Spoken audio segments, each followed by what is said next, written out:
আমার সাথে যে ধান্দা করবে তার জন্য মিষ্টি। এই ঈদে পর্দায় ঝড় তুলতে এসেছে এক নাম প্রিন্স, আর সেই নামের পেছনে যিনি ডালিউড কিং।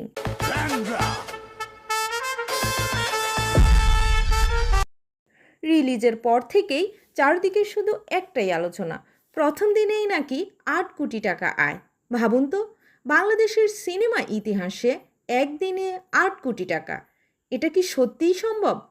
কেউ বলছে এটাই নতুন ইতিহাস, আবার কেউ বলছে না, এটা শুধুই ভাইরাল হাইপ।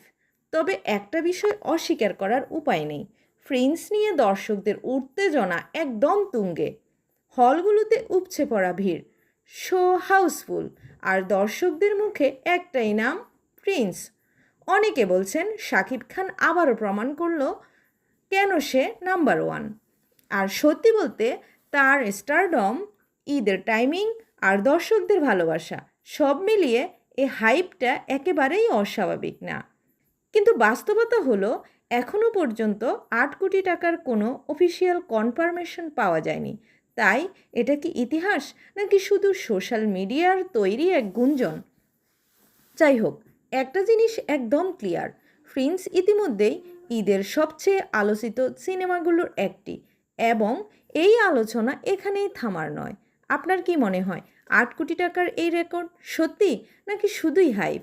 কমেন্টে আপনার মতামত জানান।